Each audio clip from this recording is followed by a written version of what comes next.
So I was sitting around in my office this morning trying to figure out what the topic of this week's video was going to be. Now I do have a million little things that need to be finished up on the UglyTruck, the 8.1 swapped turbo Silverado, but I know I've done a lot of stuff recently on this truck and I wanted to show you guys some more content on the K2500 OBS Suburban. Now last time I picked up some new seats, a ceiling console, an ashtray, and a dome light, and a few odds and ends just to replace some broken interior parts. And that was really the goal. I thought I want to get the Suburban back inside and start working on it. But to get the Suburban inside, as you guys can probably tell, there's not a lot of extra space in this shop here. So I would have to get the UglyTruck outside, which means I have to put the wheel on, get it off the jack stands, and back it out. But because it's at a nice working height, there is one more thing that I ultimately decided that I'll get finished up on before I get this truck off the jack stands, because it's kind of a pain in the butt to get the thing jacked up to where it's at a good, comfortable height to work on. And that one thing is the exhaust. Now I told you guys last time I was done with the fabrication on the turbo kit, and that technically is true. All the welding, all the charge pipes, the manifold, the wastegate dump, that stuff is all done. And the downpipe, it runs right down there inside the frame rail, but I haven't connected it to my exhaust just yet. Now the exhaust is done. It's a 4-inch, I call it a catback. And it's got a big Magnaflow muffler in there, but I haven't started the turbo truck up with the exhaust connected. And that's one thing I'm actually really excited about, is I want to hear how this truck's going to sound. So, sorry guys, you're going to have to endure just a little bit more welding. So let's get to it.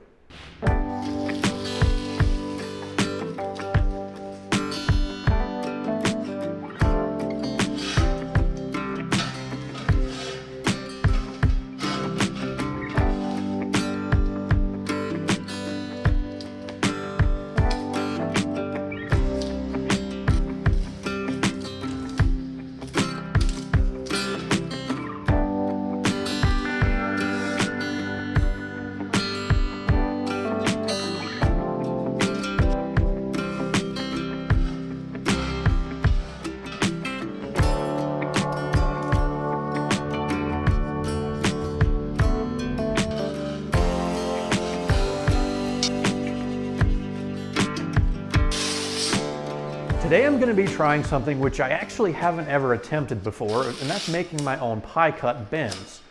Now most traditional off-the-shelf mandrel bends have a pretty long radius, like this one right here. This is what was going to be the start of my exhaust, but it's not tight enough of a radius because I need to keep this thing tucked all the way up to the floorboard nearly, because I'm running 4-inch exhaust from the turbo to the tailpipe, and every last bit of space is going to count.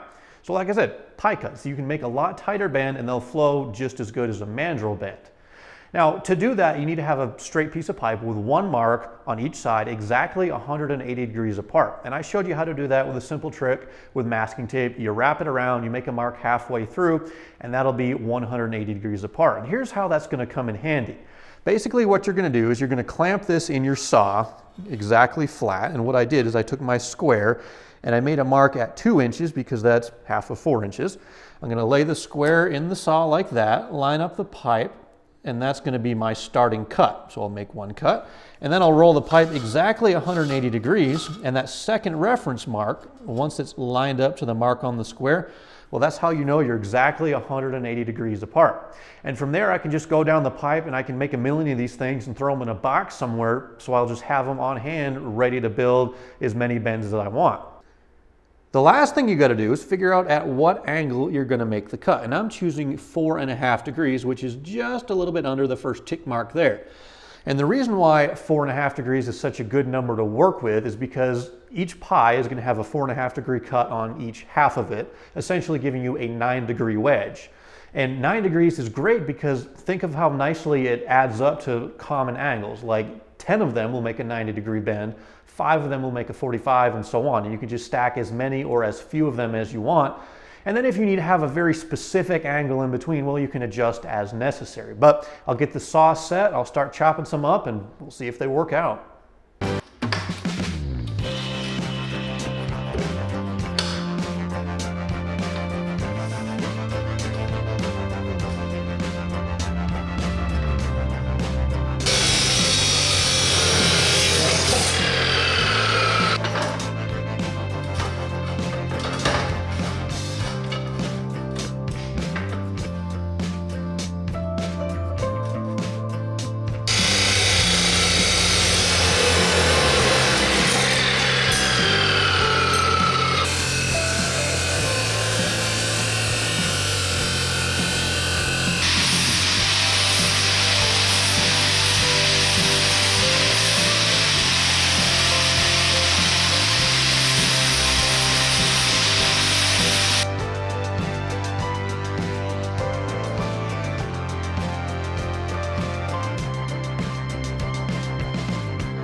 So I have very quickly developed a love and hate relationship with the DIY pie cut system. And the reason I love it is you can make the bend at any angle you choose, and you can send that pipe wherever you want it without having to work around the constraints of a pre-bent mandrel bend section. Now, the reason I hate the DIY pie cut method is because it takes so much time to prepare each individual cut. Now, the cutting is actually the quick part, and I'm using an abrasive chop saw, and it'll cut right through that stainless material, but it leaves a pretty nasty burr on there, and it takes a long time to clean that up and prepare it for welding, especially if you want to get really kind of nitpicky and have the gaps perfectly. I did 10 bends, each at 9 degrees, so I had a full 90 to work with. I ended up using 7 of them in total, and it was about an hour and a half to clean up every single one of those, because think about it, you've got 10 pieces with 2 sides, so there's 20 cuts that you need to clean up and deburr. But here's what I'm left with.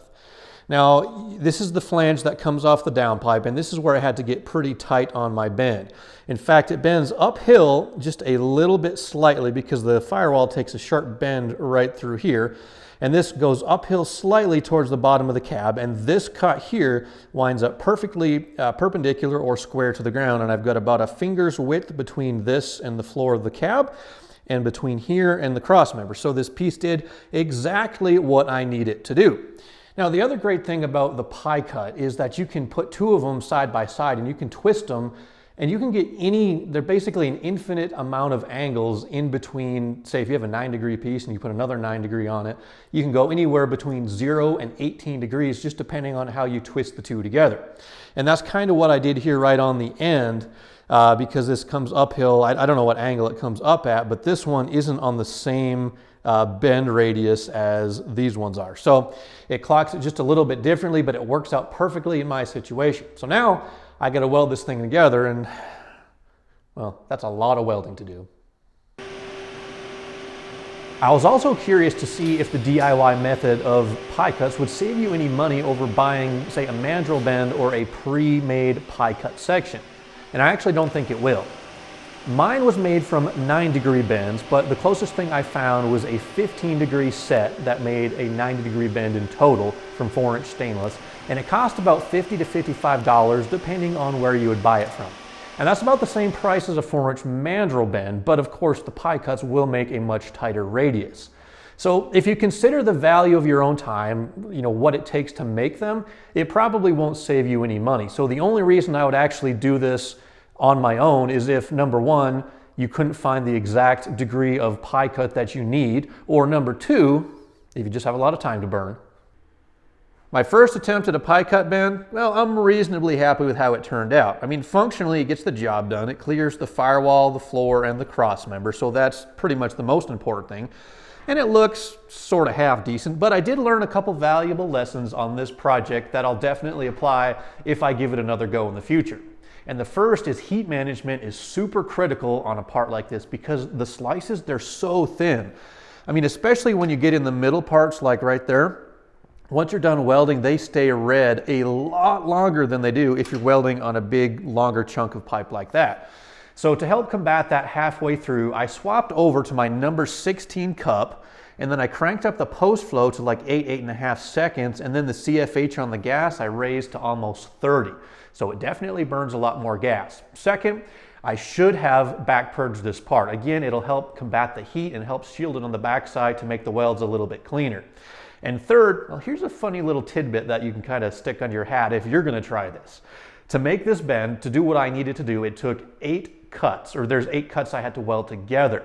And if you do the math, those 8 cuts with a circumference of a 4-inch piece of pipe, that's a little bit over 8 feet of welding. So by the time you consider the welding rod, the gas, and your time, well, this is a pretty extensive project. So I don't think I'm gonna be doing a pie cut in the future unless there's absolutely no other way to get the job done, which I guess this kind of falls into that category. Really, any of the mandrel bends that I had laying around, they just wouldn't do the job. So the pie cut, well, that was the only way to go, and I'm glad I tried it at least once. It was kind of a fun project. So now, we'll get that bend back up under the truck and we'll finish the rest of the exhaust, because from here it should be pretty simple. Just a single straight section of 4-inch pipe will get the job done.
The middle section of the exhaust is now about 8 feet long. And here you can really see how those pie cuts, they kind of saved the job.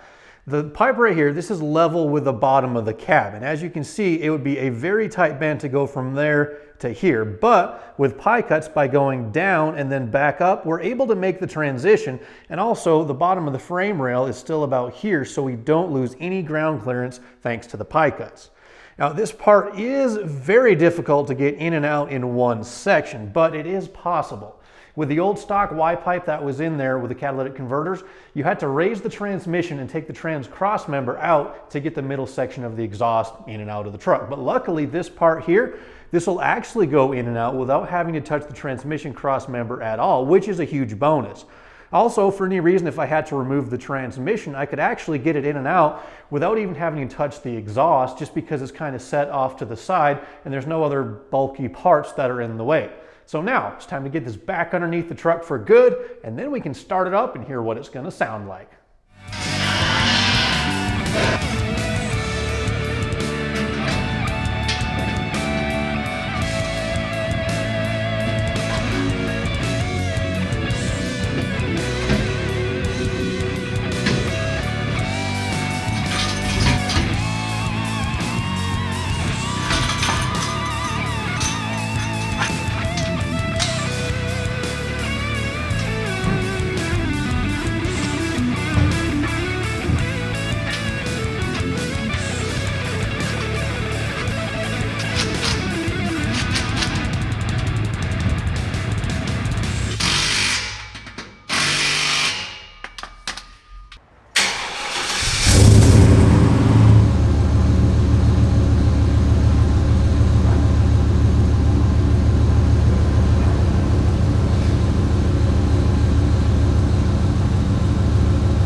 This is pretty much the first time the truck's run for any amount of time since I started this turbo build back in October. So it was good just to kind of let it come up to operating temperature, let the fluid circulate.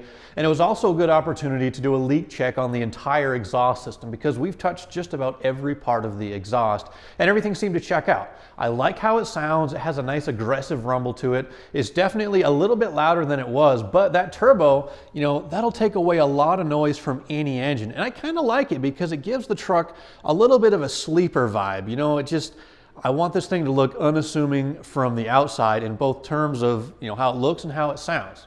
But either way, I can't wait to hear it under boost. Now, I can officially say for the most part, the fabrication work on this project is done. Of course, there's always going to be a few more odds and ends. The few little things I do have to finish up. I've got to build a support bracket for the front of the turbo manifold. I left the tab right on there. I've got to mount the coolant expansion tank. I just kind of jammed it in the corner for now. Also, I'm going to replace that orange hose. I've got to plumb the blow-off valve and a few little odds and ends. But for the most part, we are a set of injectors, a fuel pump, and a good tune away from getting this truck out on the road and burning the tires once again, just like it should be. Now, that's going to bring this video to a wrap, so I want to say thank you guys for watching. I appreciate each and every one of you. Like and subscribe if you haven't already, and I hope you guys have a happy holiday.